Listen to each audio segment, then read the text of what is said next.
now. All right. Welcome to Frequent Miler Live. Thanks for joining us today. We're happy to have you guys here with us. I'm excited to be here with Greg to answer your questions, talk, chat. You can ask us about miles and points or quarantine or whatever it is that you got on your mind. So how you doing today, Greg? I'm doing well. Are you holding up okay through the quarantine? Hanging in there. Social distancing was basically my life before quarantine, so it's really, Right. really not much different for me lately. So except for the fact that I can't find yeast at the store, I've been wanting to bake bread. This whole staycay to far away thing has made me just want to cook more often, oddly. So I've been wanting to bake, and I've baked bread now twice without yeast because I can't find any. And anybody who's actually baked bread knows that that's not really very good. So So how did that matzah turn out? yeah, exactly. Not great. The latest. Uh-oh. I want to jump into miles and points. Let's talk about miles and points. So, do you have any?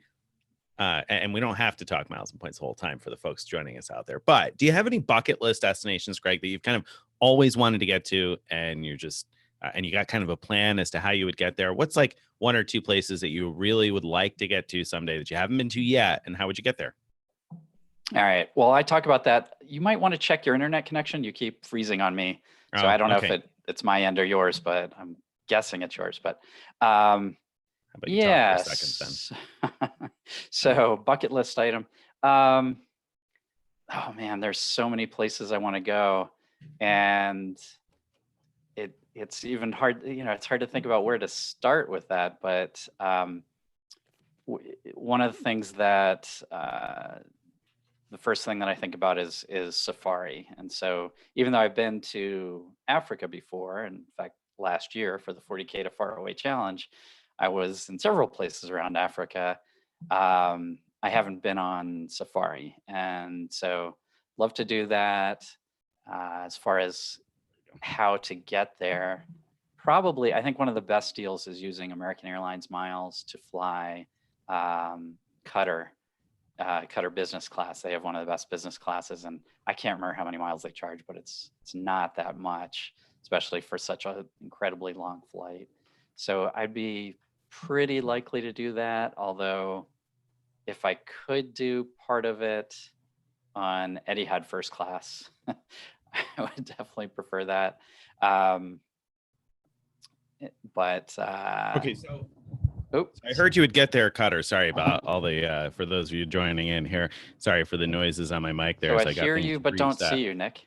Yeah, you'll see me again in just a second. I turn off my video so Okay. that I could make some adjustments over here, but we'll turn it back on and everybody will see me in a second. But so I heard the end of what you said, but I didn't hear the beginning because I went to go make an adjustment. So where was the location? Well, I was talking about going to Africa for a safari. So I'm not being specific about where in Africa because but I know that Qatar has a number of flights to Africa, and that American has great prices to fly Qatar. So that's kind of what I was thinking as a very high level approach.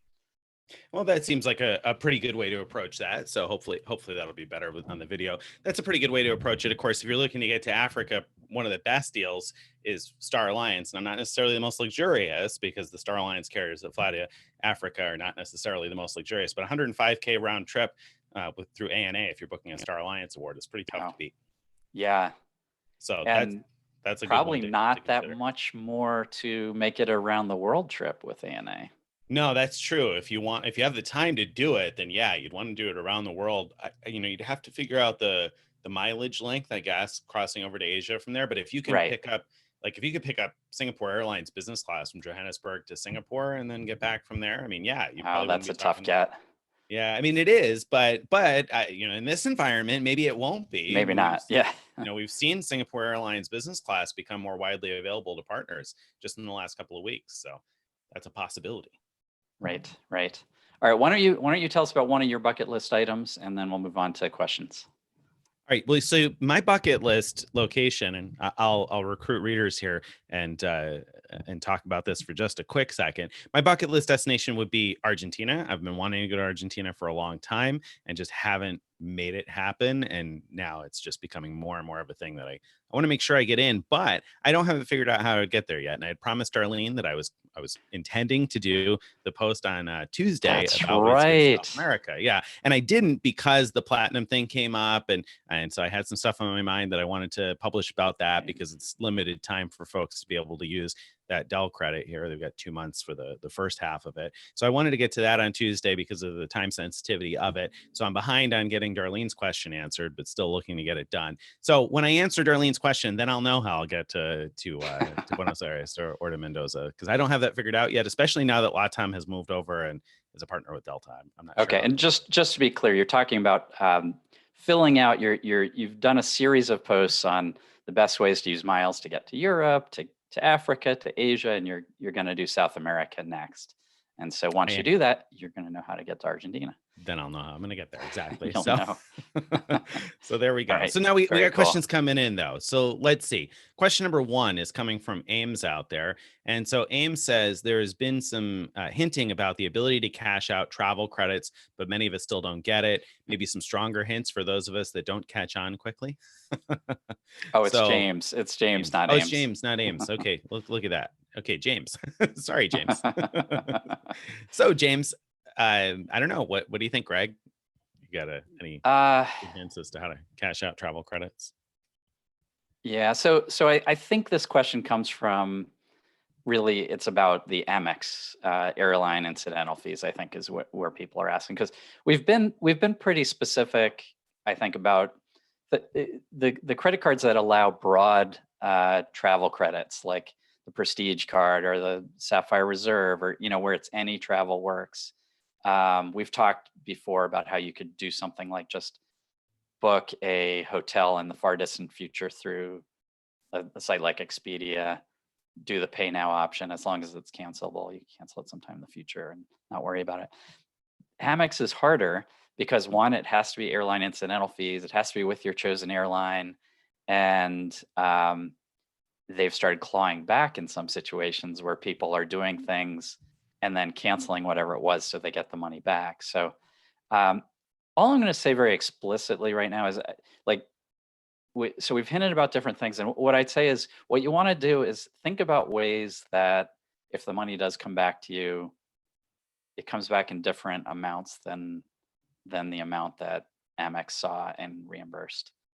And there are ways to do that, but I don't want to get too specific here. It's something, these kind of things, there's a lot of different ways to do it. And any one thing, if I highlight it, it'll get overused and die. Yeah, I mean, really, you're just looking for a way to get the money back, right? So just think of the ways you might be able to get money back. I guess that's the, and there's not I don't know. There's I feel like the secrets shouldn't be that tough if you go out there and just look for ways to get a refund on something you paid for, right? Right. But where it gets complicated is figuring out a way to do it in such a way that the refund is different from what is different. Amex credited you for.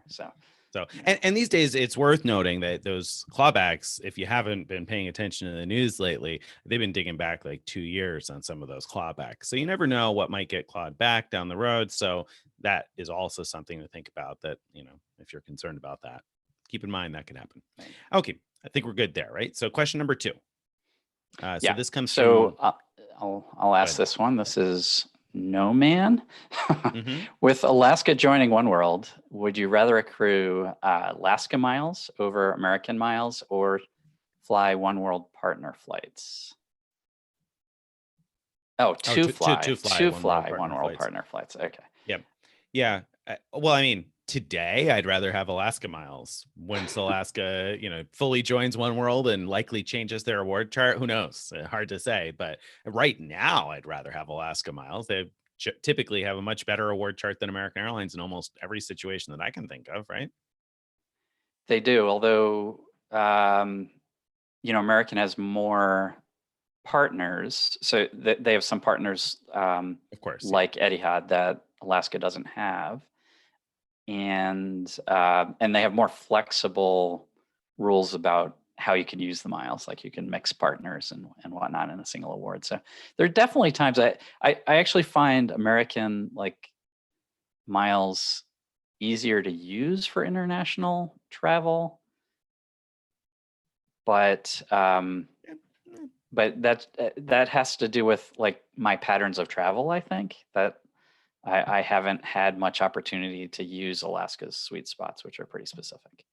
Yeah, well, and to be fair, this question is about One World partner flights specifically. So, I mean, Alaska has some partners that aren't One World, and American has some partners that aren't That's One true. World. But if you're looking at to fly One World partner flights, um, it's a little hard to predict that because we don't know what Alaska's One World price is going to be, because right now the prices vary. It's not one price. It's one price for each partner, depending on where you're going. Right. So, so Right. it's worth mentioning that too, that who knows what that's going to look like when they standardize it for all partners being the same. So hard to say, but if you have the ability to redeem Alaska miles in the not so distant future, then I would be crediting whatever it is you're earning for now to Alaska. Well, Uh, yeah. okay. What if so? If this person is at an American hub Mm-hmm. and would be earning American elite status, I don't know if this is true. Um, yes, they could credit to Alaska and get some reciprocity of elite status, but you get more if your status is with the home team kind of thing. Would you think there's an advantage to, even if the miles aren't worth as much, sticking with the home team? Really depends on how much you value those status benefits, I guess.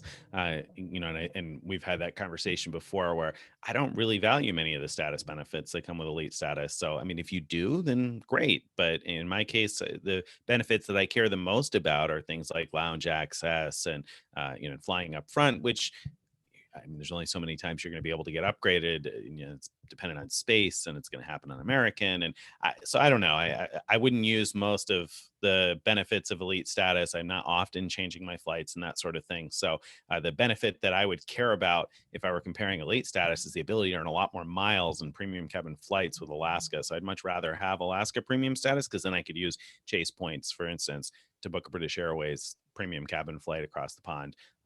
Or a cheap discounted one when we find it, which we might find more often for a while, and Right. earn a boatload of miles. So I would rather have Alaska elite status, but certainly that answer could be different for other people. So I don't know. I think that just is individual, right? Yeah. I mean, I think I would also bet on Alaska over American, although I think there's a really good chance that we'd end up regretting it once they have a new One World We award chart. might. We might. Yeah. I say we might, but Alaska has been pretty focused on being different somehow, right? I mean, they've been pretty focused on differentiating themselves. So Yeah. I wouldn't be surprised if they still have a good One World award chart. So I think it's not necessarily a bad gamble. And the fact that they've stuck with 1 mile earned for 1 mile flown, and been That's generous true. about bonuses and things like that. I mean, they've had a chance to devalue, so to speak, and have chosen not to. So I think I'd have more faith in Alaska to be good long term than American. Yeah, I'll take that. Done. All right. Question number Answer's 3. Alaska. Question number 3 comes from, that's right. We agree on something. Question number 3 comes from LS. Thoughts on Air Canada Aeroplan redemption and the sale today? Oh, I'm glad you asked about this, because I kind of wanted to talk about it anyway. But what do you have any thoughts about the promotion? Did you buy any miles? Were you tempted to buy miles? What did you think about it? What do you think about redeeming? Yeah, well, it was very interesting. So today, Air Canada offered miles at a penny each, which we've never seen anything like that before. I can't even think of any airline straight up offering that, even like Not in quirky the time different I've been ones. playing the game. Yeah. Yeah. There have been deals like where you could sort of indirectly buy miles for that amount, like through Right. Like the buying like a Match.com Portuguese thing. Groupon site or Right. something. But Yeah.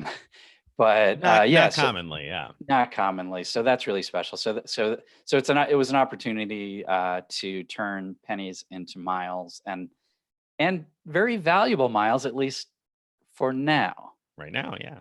Now they are planning to. This is made so much more interesting by the fact that they're planning to introduce a brand new program.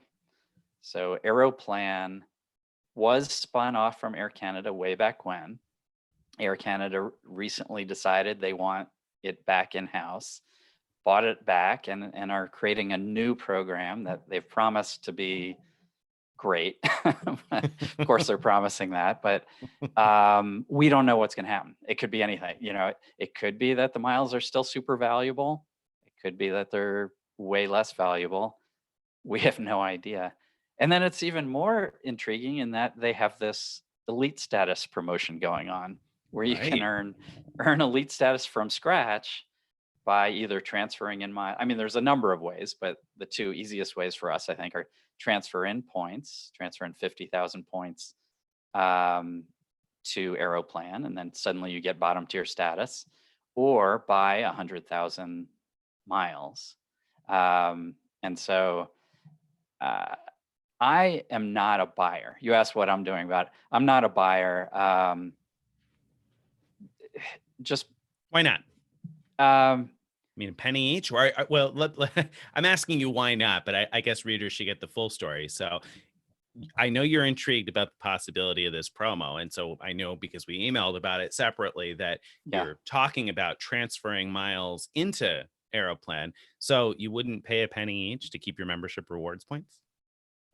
Well, if it was straight up like that, if it was I could buy 50,000 miles or transfer 50,000 points, then I probably would do that. I probably would pay a penny to keep my membership rewards points.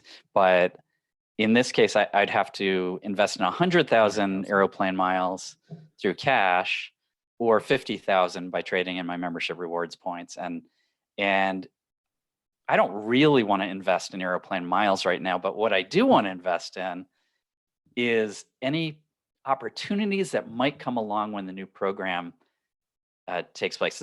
They'll undoubtedly have promotions to try to get people excited about the new program. And I'm thinking, or maybe just hoping, that elite members will have even more opportunities than base members. And so it's an easy, low-cost way, relatively low cost, to get in on that just in case it turns out to be something great. And no idea, whether I'm right or wrong. What about you? Are you Well, playing the game? I didn't buy, no, and I was tempted. I thought about it for a bit, Mhm. especially because I thought, well, you know what, I could transfer some from Capital One and buy some, and have a usable amount of miles, and have gotten elite status relatively cheaply. But I didn't, and I regret it a little bit now, because if you didn't see the update, Air Canada took responsibility for the fact that there were a lot of problems with the server crashing and whatnot. So people who bought between, they said, 11 a.m. and 12 p.m., who bought at just the 65% bonus, the 1.3 Mhm. cent valuation, are actually going to get their miles for 1.1 cent each. They're going to get more miles. They're going to get the 90% bonus, because they were unable to basically fulfill demand. So, Okay, but to be so clear, and so for people listening, that might be confusing because we talked about 1 cent per mile. we did. They had it staggered to Yeah. where, like, the first people would get a penny per mile, then the next people would get 1.1, and so on, depending on how many they sold. And so you're saying you kind of regret it because you could have gotten it at 1.1, but you'd already made a decision not to jump Yes, you're in right. at No, I had. 1.0. I kind of regret the fact So that I you didn't shouldn't still, though. I'm like, regret. oh man. No, but I didn't do it because I don't know what's going to happen with the program in the future. So I think it's very difficult right now, because how am I going to book something right now? I don't know what flights are actually going to Right. be flying next year. So goodness knows, lots of the routes are going to be canceled, or airlines could go out of business. So I could book something today on, Lot Polish for next year. And who knows if Lot Polish is going to be around, if they're going to fly that route, if they're going to fly it as many times per week. And then what am I going to have to do to change and everything else? Not worth the headache to me. So I didn't buy them, but I did find it really intriguing. For those who did and are going to book 2021 travel, and hopefully things will all go smoothly, you just locked out. I think you did Right. well with that. And do you think you're going to transfer any points in? You still can do that I till the end of the know. month. I know. I don't think so, because I looked at the benefits of that level, and there's just nothing in that level that I Right. think I value very much. So the Right. only reason for me to transfer would be to hopefully match to somebody else in the future. And I don't know if that's going to be useful enough. So I don't, Yeah. I don't, I don't know if it's worth tying up the miles, because same problem. I can't really book something right now for 2021 with confidence that it's going to go off without a hitch. Right. Well, So okay. So we'll revisit Those this are you. conversation in about a year when there's some incredible promo for people with that status level. And then I regret it even more. And I'll gloat like crazy. All right. Okay. Question number 4 comes from Adam. So Adam says, my wife and I both have the gold card. I've had the platinum before and she hasn't. Should I keep my gold and apply for a 75K platinum offer for her, or upgrade mine and apply later for her? So they both have a gold card. He had the platinum before, but she hasn't. Should he keep his gold? So part of the answer is easy. Yes, go ahead. She should apply now. If she applies now, she can take advantage of the $40. If you're talking about the personal platinum, $20 a month in cell phone credits till the end of the year, and $20 a month in streaming credits till the end of the year. If she waits, those are just until the end of the year. So it's a one-time thing.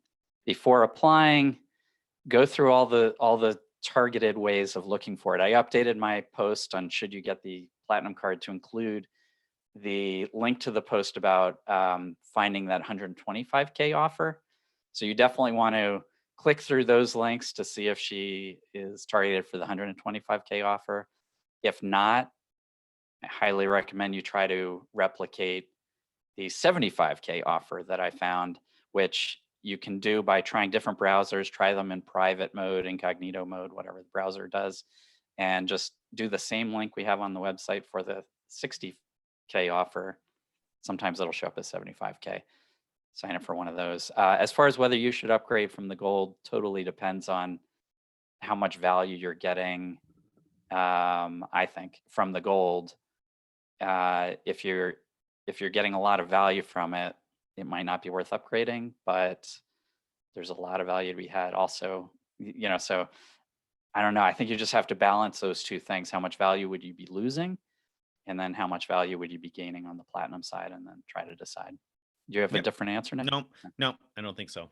That's it. Well, I guess the only other piece of my answer is, I guess I didn't see in looking at the question, I reread it and I didn't, you have a 75K. No. I didn't see an upgrade offer for you. If you don't have an upgrade offer, boy, I'd be hesitant to upgrade, because Amex does throw out those upgrade offers now and then for 25K, 50K. I think I did a 75K offer from the business gold to business platinum a few years ago. So if you don't have an upgrade offer, I'd be kind of hesitant to. I'd want to have an offer. No, Craig. I mean, well, no. I mean, I see all these streaming credits as the upgrade offer. Yeah. So I just upgraded. So I have a business green that I have because I downgraded from a business platinum a while back as a way to try to hopefully get another upgrade offer to go back. Haven't seen another upgrade offer because I've actually gone up and down a couple times with this account. Haven't seen another upgrade offer. I called them to ask about it. They said, no, there's no upgrade offers right now. They sort of implied, I have no idea whether the rep knows, but that they're just not in general offering upgrade offers to platinum right now, which is certainly possible. Right. But I did it because of all those credits that I'm going to get through the end of the year that are huge. Fair. Yeah. Well, they are big, but so we're talking on the personal side, what, $720 worth of credits, right? And then on the business side, 920, is that, or is it 820? 820 and 920 is that what it is? So I mean, whatever it is. Yeah. So it's an extra 320 for the streaming and the wireless, and then the that's it on the personal side, right? And the business side, it's where you get the well, but I mean, he'd also have access to the other credits, the Uber credits, the Saks credits and stuff, and airline fee credits. He can do all the standard credits you'd also have next year. Right. As far as what's extra, I see what you're saying. So what's extra, you're getting $320 versus a 75,000 point upgrade offer. I think I'd wait for the 75,000 point upgrade offer over $320. That's fair. Yeah. So, okay. So that's that. All right. So question number 5 then comes from Zach. So Zach. Okay. Let me read this one. So Zach says, can't stay long, but will watch replay to see if question is answered. Received a new Amex personal platinum in February. Is it worth calling in now for a retention offer, or should I wait until August? Wait until August or next Feb? What do you think? I don't think you're likely to get a retention offer mid-year from Amex. I think you'd be wasting. I mean, it can't hurt to call other than you're going to definitely won't if you don't ask, but yeah, I don't think you're going to get anything. Yeah. That's my bet too. whether or not you get anything when your annual fee is due is kind of a crapshoot. So whether or not you get something mid-year, I mean, pretty low chance on that. Yeah. All right. Question number 6 comes from Todd O. So Todd asks, does it make sense to pre-book dummy travel dates for sweet spots that have a high probability of being devalued and then changing them later? For example, Virgin Atlantic for ANA first class. And I'm glad to see this question too, because I thought this was a really good one to talk about. So Greg, what do you think? Should you pre-book those dummy reservations now for ANA first or other sweet spots because they might devalue at some point? Or do you want to just keep your points flexible and not book anything yet because we don't know what travel is going to look like? Well, if you know dates where you would travel if you could, then yes, I'd say book it now. But I was reading something extra into this, which I thought this question was asking, like, I don't really know when I'm going to travel, but can I lock in these great award rates now and then later change the award to when I really want to fly them? That's how I read it. Now I realize it could be read. Yeah. It can be read either way. So. All right. So what's your answer either way? So, I mean, the second way, I just don't think it's likely to work. So my guess is that if you, and I could be wrong, I don't know, maybe you know differently, but my guess is that if you lock in that 120K round trip first class award for a specific date and then call up later to say, well, I really want to fly in, 6 months later or whatever, I think they'll just reprice the award. But maybe. I'm not sure. I don't know how Virgin Atlantic specifically will handle that, because I think that would probably be an airline specific thing as to whether they're going to reprice the award on the change or not. Yeah, that sounds reasonable. So I don't necessarily think that. I don't have an answer if that's your angle. I took the question as being, it's likely that sweet spot is going to get devalued at some point. So should I book it now, hoping that, I have it and then I can change? Well, I guess that is either way. It's the same question, right? And then change it later. So here's my take on it. I think it depends on what you're looking to book and who you're trying to book through. We've talked already about, should you book Virgin Atlantic right now? What if they collapse, and is your ticket still going to be valid, and blah, blah, blah. We've talked about all that last week. I am actively looking to book a United itinerary via Turkish Miles and Smiles to Hawaii for next year. I mean, I've been looking at March and April. Every day I've been checking to see if I can find some business class availability. And if not that, then I've been looking at the transcons, Newark to Los Angeles and San Francisco. And if I book it as 2 separate awards and kind of make it a 2-stop trip, great. So I've been looking for that every day because A, I know United isn't going to go out of business. They're going to be there for sure. And B, I already have some miles in Turkish Miles and Smiles. So those miles are there. And if they fold, those miles are going away anyway. So I'd like to put them to use now to hopefully lock that in, because there is a chance that sweet spot could devalue tomorrow or the next day or the day after that. I don't know when that might happen. So yeah, like I'm constantly looking for that. And I have been for a while, regardless of the situation now. And because in that case, I already have miles locked in. Now, would I be transferring miles over to book it? Because I don't know whether Turkish will outlast this or not, right? I mean, I hope that they will outlast the pandemic and they'll still be there, but I don't know if they will. And we've talked about how apparently your award tickets aren't paid for until after the fact. So if I transfer over a bunch of miles to Turkish and then they fold, I don't think I'm going to still necessarily be able to take those flights with United. That's going to be up to United. So I wouldn't necessarily transfer miles to do it, but if I had miles in the program already, yeah, I might lock those in now, because it seems that some programs are taking this as a good opportunity for a time to devalue because they're figuring people aren't looking. At least United seems to be taking that stance. So I don't know what other airlines might take it. So I think if you've already got the Virgin Atlantic miles, yeah, I mean, I probably would book it. I think that sounds good. And I would say, like in that Turkish example, I would be willing to transfer over the miles. And part of that's because like finding United first class award space to Hawaii is so special, and that price is so ridiculously cheap. I wouldn't be that worried about, like, yes, there's a chance of losing it, but to get that incredible deal for first class to Hawaii I'd be all over that. It would. And I rolled my eyes because I found 2 seats to San Francisco the other day. And like, I went to book it and I tried to book it for my wife and my son. And then I was going to book me separately with a voucher, and it won't let you do that. I found out in the end. And then it just took me too long. I was playing around with it, trying to figure something else out. Online, you can't book without yourself on the itinerary. Oh, I see what you're saying. I could have via email. But anyway, I hesitated long enough in trying to figure that out and understand it, that the seats got taken by somebody. Aw, that's a really sad story. Yeah, I know. So don't hesitate is the moral of the story. Don't hesitate on when you find that United availability. Okay, so that's that for the dummy travel. Question number 7 then comes from non-rev. So non-rev guy asks, with the COVID-related enhancements, has Amex toppled Chase? Although some CSR folks had $100 credited, I'm still tempted to cancel. So CSR being the Sapphire Reserve.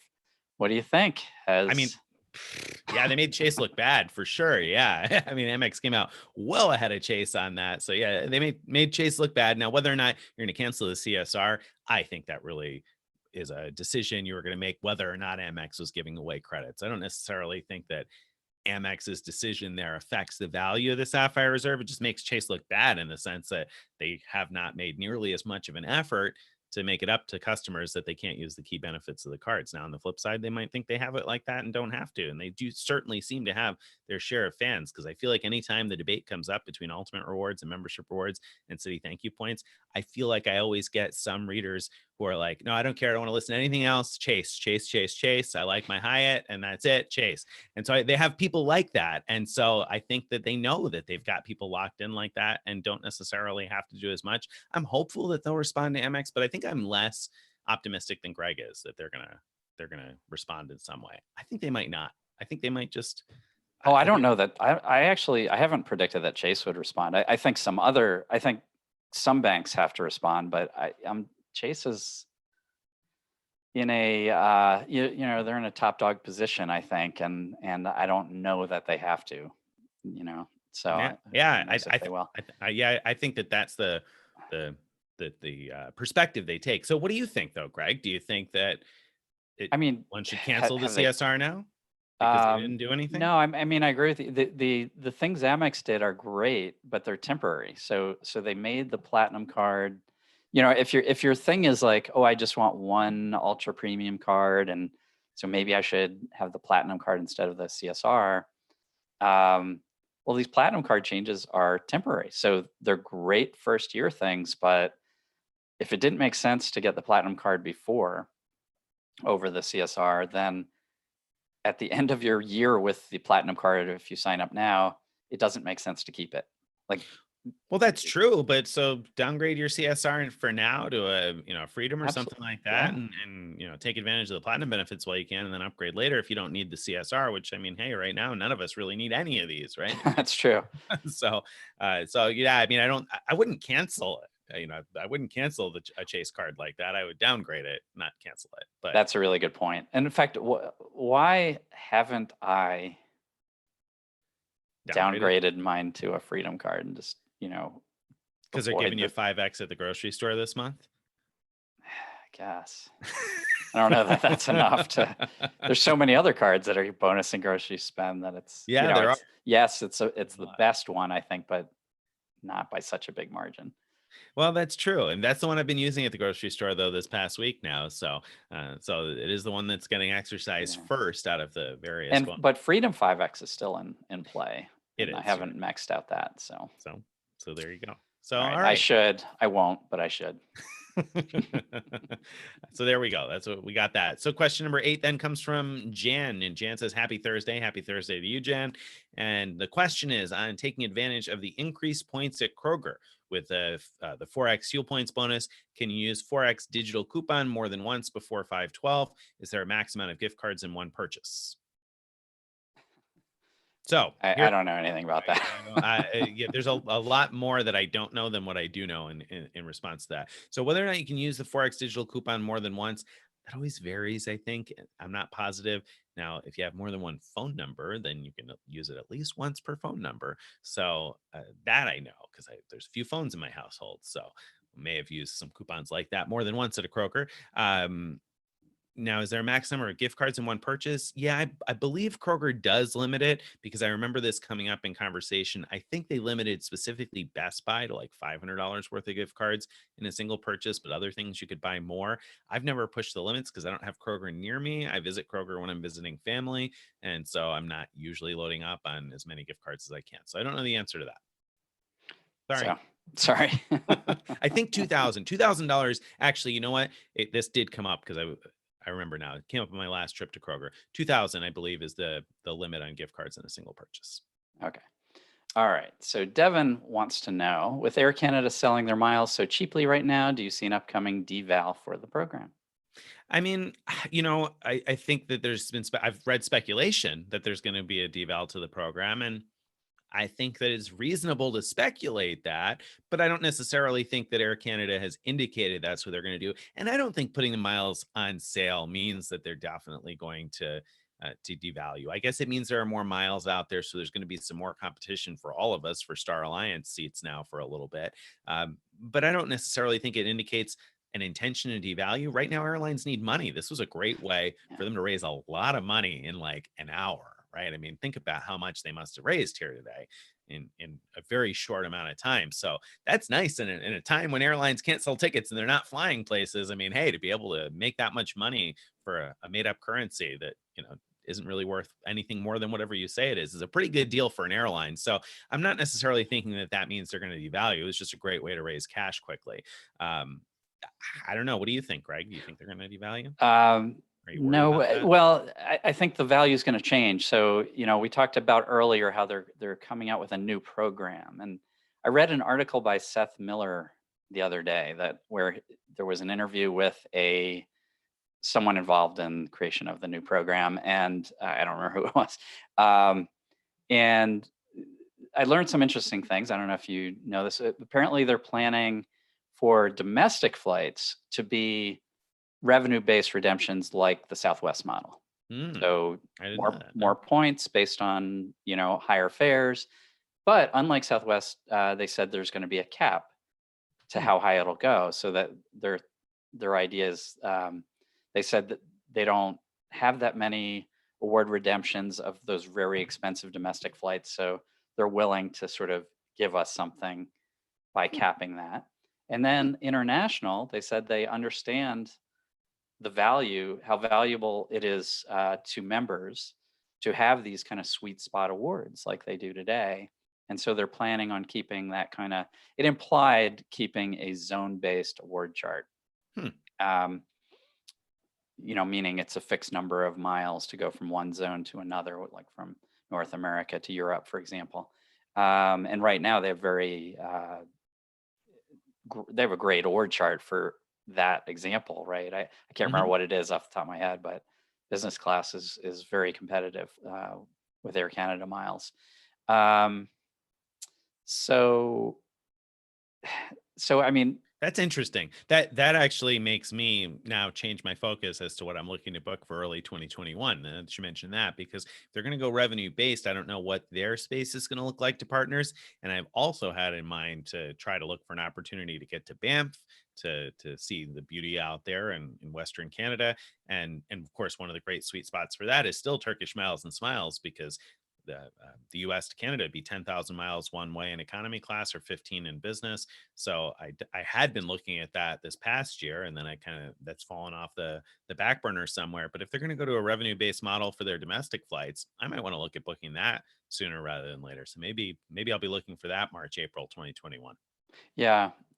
I don't know that we've seen evidence yet. We've often feared that when an airline goes revenue based, that the award space to partners will go away, but I don't know that we've seen that happen. But I also don't think anyone's looked at that Well, I don't know what Delta scientifically Space used to look like to partners before it was revenue bad. based. It was bad then too. Yeah. So there you go. Then maybe but, not. But on the flip side, we did see at times crazy amounts of award space available to certain partners. Yeah. That was almost certainly unintentional. So it might provide an opportunity when they're mucking with things. Yeah. So I'm not actively worried about it, but I'm also not sitting on a lot of Air Canada miles. So that's part of the reason I'm not actively. Same, although I will soon have 50,000 that I'm sitting on. Right. All right. So there you go. So question number 10 then brings us to, I don't know whose turn it is to read a question. Okay. I don't know either. I'll read it.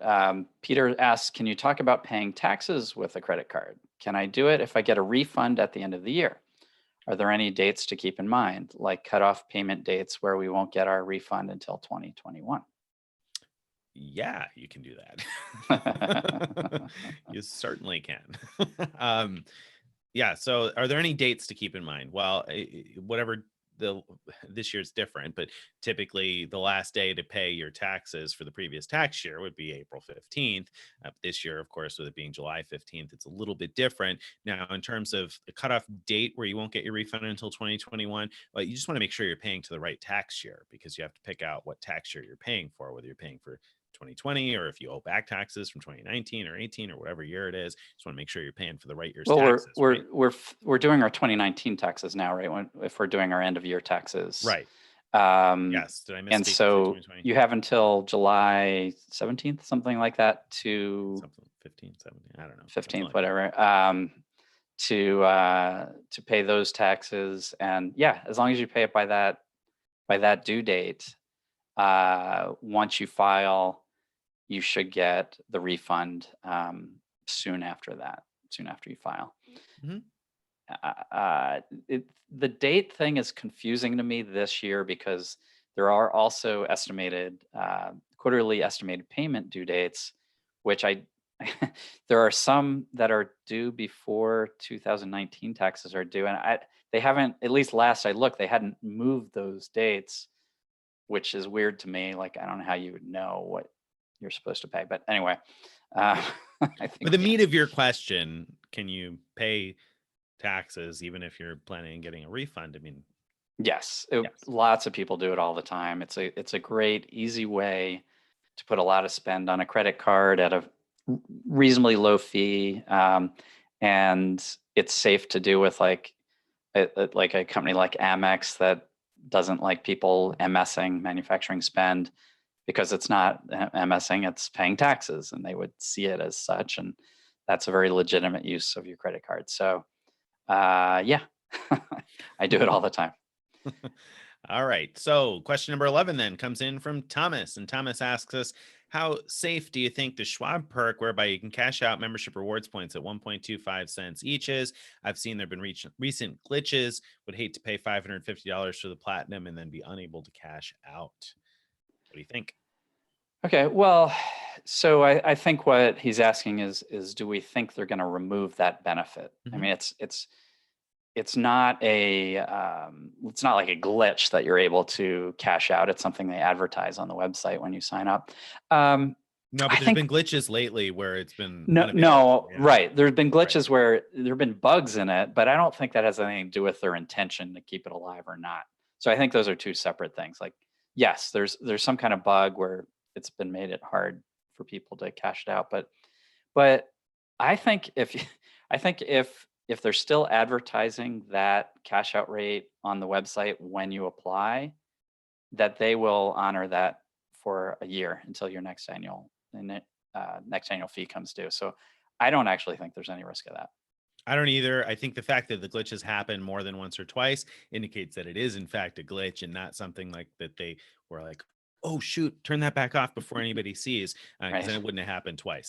Somebody would have made sure it didn't happen again. So I think it's just something where they've run into a glitch that they've been unable to fix properly, and some programmer is working on it. But so I don't think that that's an intention. Also, I'm going to add on top of that the fact that if you've been following the news out of Canada, Amex is allowing Canadian people to, or those with the Canadian Amex cards, to cash out at 2 cents each. So I can't imagine that if they're allowing Canadians to cash out at 2 cents each, that they intend to end this 1.25 cent redemption anytime soon. Yeah. Now, to be fair, Canadian pennies are worth a lot less Worth than U.S. less. pennies, They but are. still, that's still two Canadian pennies is still worth more than 1.25. So And if they're introducing that today, as a right, new benefit for them, indicates to me that they're not looking to get rid of cash outs. right. So there you go. So that's your answer there, Thomas. I wouldn't be too worried about it. Question number 12. I read somewhere that IHG now charges tax and resort fees on stays booked with points. So is that new after going to dynamic pricing, adding taxes and fees? Go ahead. Yeah. Okay. I don't. So first of all, I don't think it's new, but I also don't think people are interpreting what's happening correctly. And now I could be wrong, but I looked at one example where I've stayed at recently, the Kimpton Seafire, and yes, when you go to book it with points, it says 75 or 70,000 points for the night. Taxes are not included. And then if you go through to the final booking screen, it lists all the taxes. It says $75 per day, which is by the way, it's not listed as a resort fee, but that's the resort fee. That's something you always paid before. So I think they're just being more transparent about that. And then it says like a 10% something or other charge. That's also something that was always there before, but that's 10% of the base fare, which is zero when you're paying miles or paying points.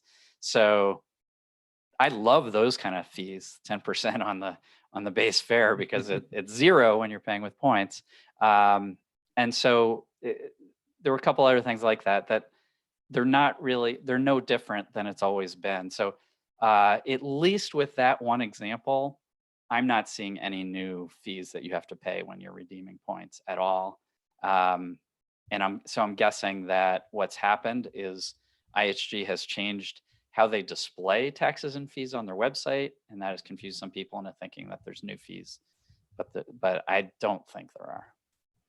Well, so I don't know, and I'm live doing this right now, since we are live, and the magic of live TV is you can do things live. So I'm taking a look right now because I actually got a message about this just 2 days ago, and I haven't had a chance to look into it yet. It was telling me specifically in Seoul, Korea, and in Singapore that all of the properties were now charging something. So when I look at it online, yeah, you know what? It's this. It says it excludes taxes and a service charge on all the properties in Seoul, except, like Greg said, the taxes should still be zero, and a 10% service charge should also be zero. So I think Greg is probably right. They've probably just made a change in how they've been displaying these. I don't think that you're going to get charged anything still, would be my best bet. So Yeah. I think he's right. Except for those fixed per day resort fees, fee, right? Which are resort fees, even if that's not called that on the website. Right. Okay. Okay. So Evan says, my Chase Marriott annual fee of $95 just posted, and I've already received the $35K annual free night certificate. Is the $95 annual fee worth the $35K free night with the devaluations and the COVID pandemic?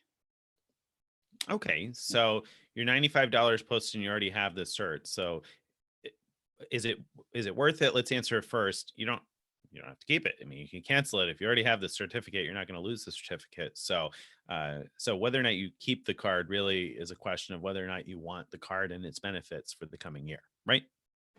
Sure. And whether you want it ongoing, because Chase cards can be hard to get if you're over 524. So although there is a no fee Marriott Chase card now, right? So you could downgrade to that if you want to sort of hold that slot in case you change your mind. So there's an easy way to get back. Now, I can't remember the details on how far Marriott has extended the life of certificates.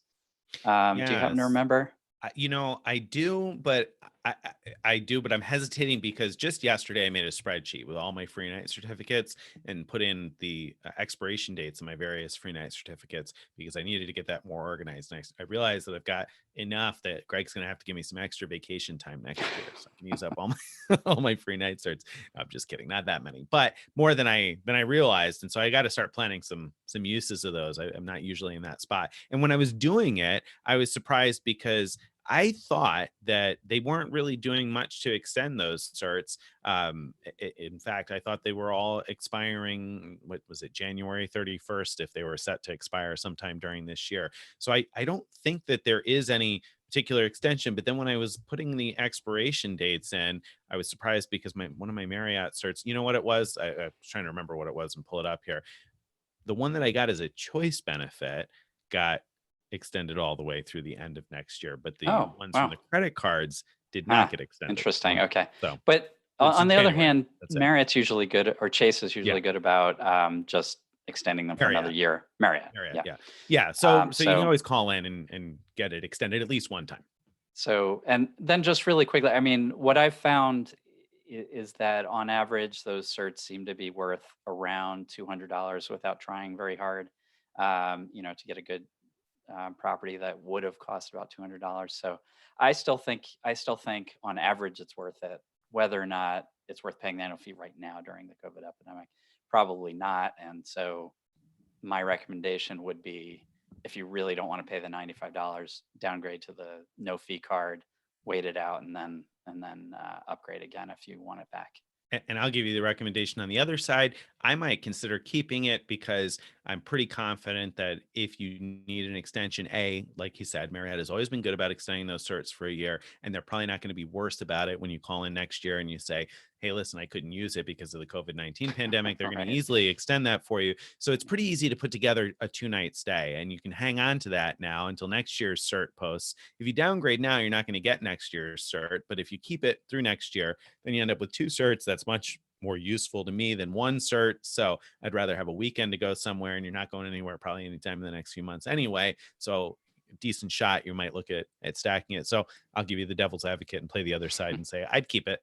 Yeah, I'll take it. I just booked 3 nights at the inn at Bay Harbor, which is in northern Michigan. For the dates I booked, it would have been $380 a night for the cheapest rate. So I booked those with 3 certs. It was a good deal. Well done. Very good. I was looking at ways to use mine today too. So totally on the same wavelength anyway. So that's our thoughts there. So Robert Jones asks question number 14 today. Let's see. Says, should I downgrade my Sapphire Preferred? So not reserve, but rather preferred. My first year ends in 12 days, and I was initially going for the reserve, but it doesn't feel competitive compared to the Amex and City offerings. Okay, so the first thing I'm going to say is City offerings are better. I mean, don't get me wrong. I'm a fanboy when it comes to City, but I don't know as though I'd say the CSR is not competitive compared to the Prestige, right? I mean, if you're comparing, I'm wondering if Sapphire Preferred, when Sapphire Preferred in the no, in the Premier. I agree. Yeah. Never mind. I agree. Totally agree. I got confused there. What do you think, Greg?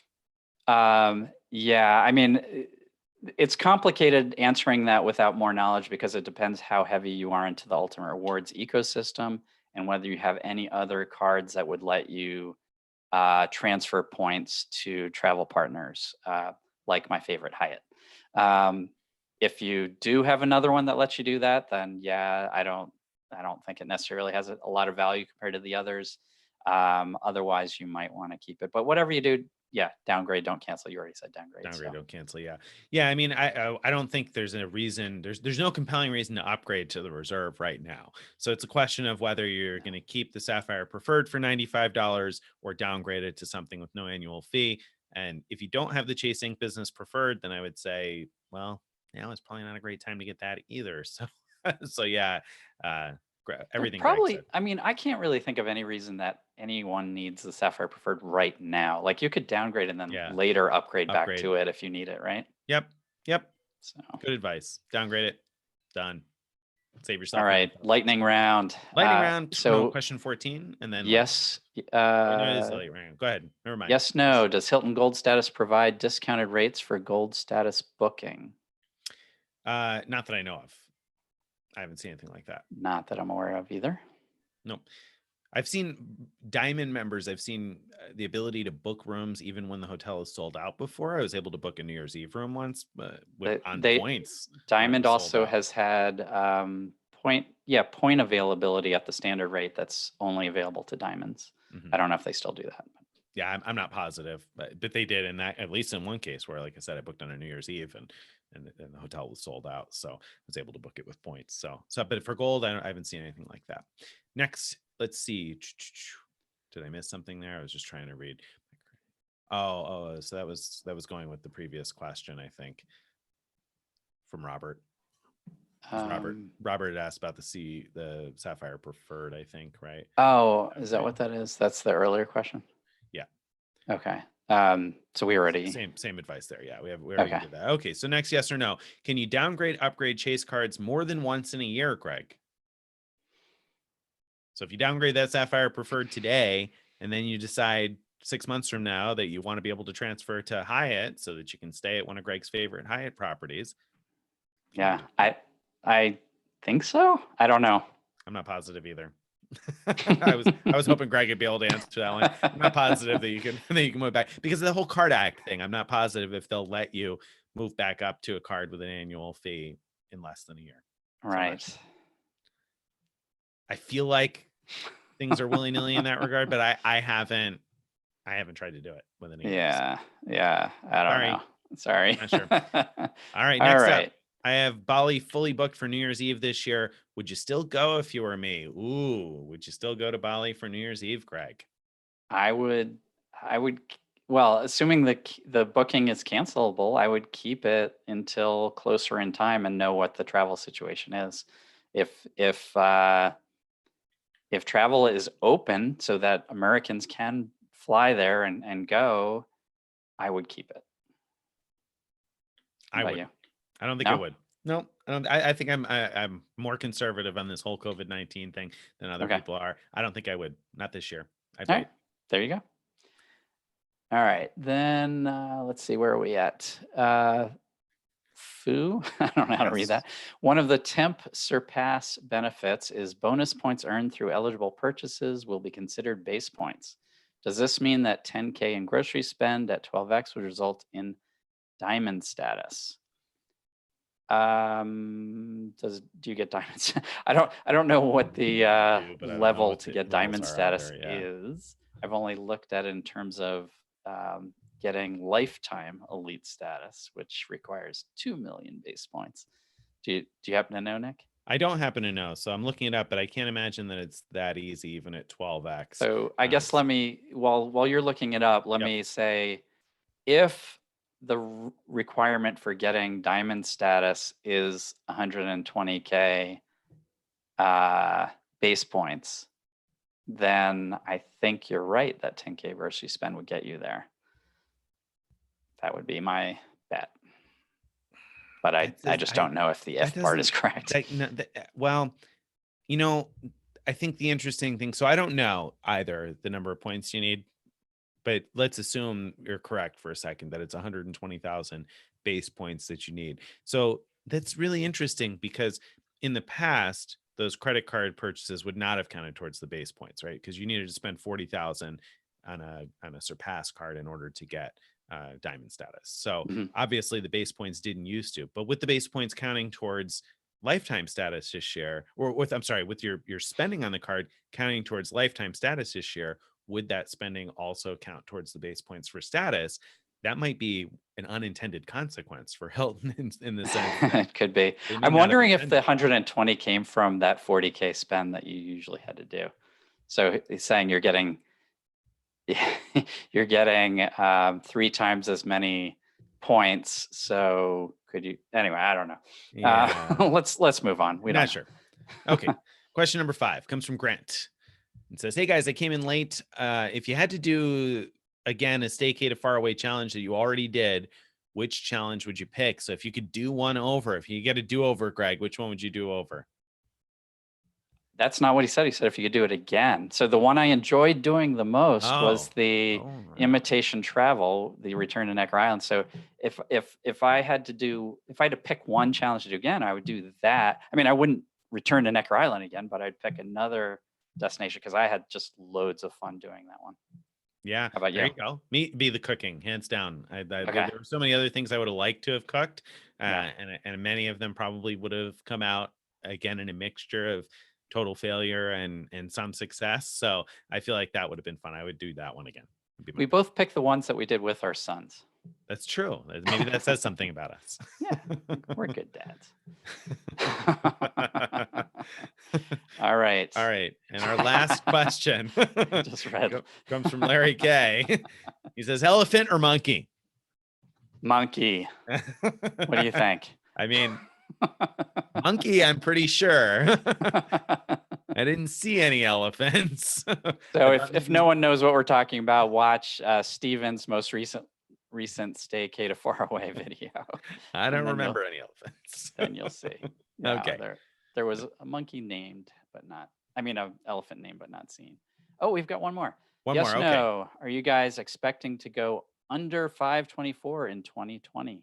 Yeah, probably. Yeah. I mean, I think me and my wife both. You? Yes, I am. I've been eagerly awaiting such a thing happening.